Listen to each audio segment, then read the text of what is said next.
made this GoFundMe in support of our young friend Georgia.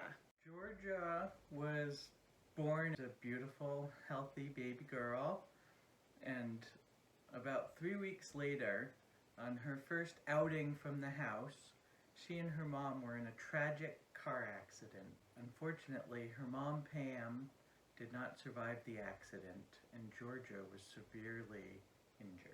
John and Josie got together and eventually married. Josie adopted Georgia, and in fact, she's the only mom, really, that Georgia's ever known. Together for about 7 years, John and Josie navigated the complex world of Georgia's medical needs and helped her grow and thrive in all the ways that she could, until tragically John was killed in a sailing accident when Georgia was about 12. She'll turn 22 this month in December.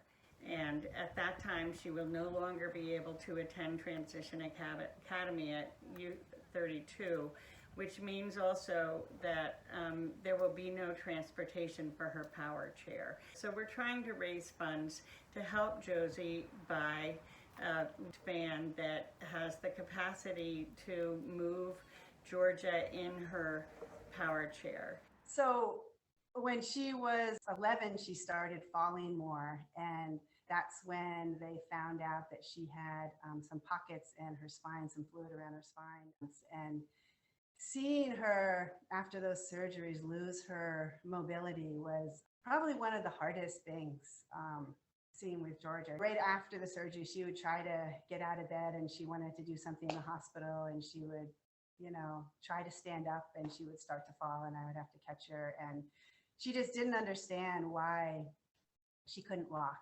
And so it was really, really hard seeing her lose that independence. And you could just see with her mood and depression kind of coming on with her losing that independence.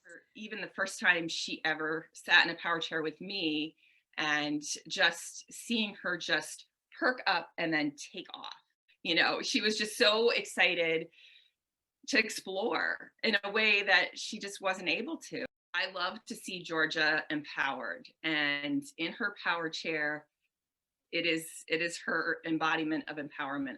She used to really push my limits in my physical strength because she'd just go as fast as she could, and I'd just be like sprinting behind her. It was such a free moment. Her power chair has the ability to stand, so she can be upright in her chair and moving. The nice thing with having the power chair with her is that she can lead and not have to follow.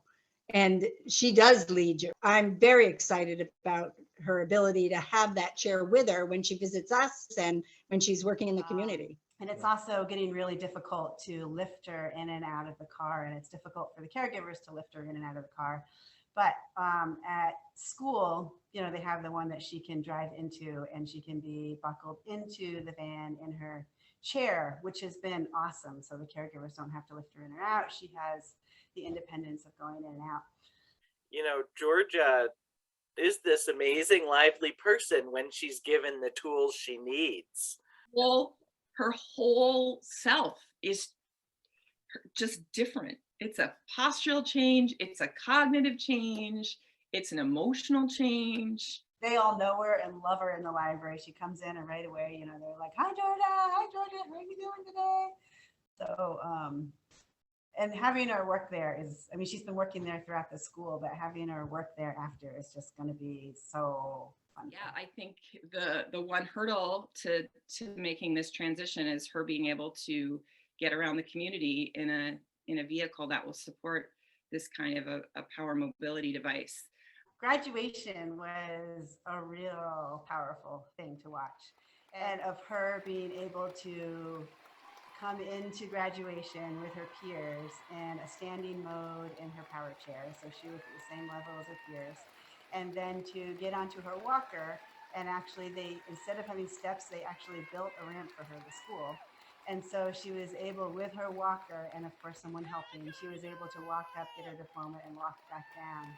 And so it was unbelievable. The entire gymnasium was, standing and clapping for her. And I mean, I couldn't stop crying. It was just so amazing to see her have that independence and do that and how much it meant for her.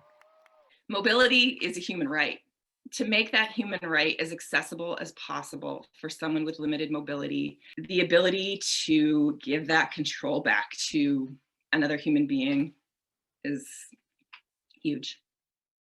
I know that she loves it because she can be with the family and do what the family's doing. And that's the most important thing, that she can, do the things that the people around her are doing and be a real part of it. She has so little control over her life. And I feel like having this little bit of independence where she can have a chair where she can move herself around out in the community and with her caregivers just makes such a huge difference in her life.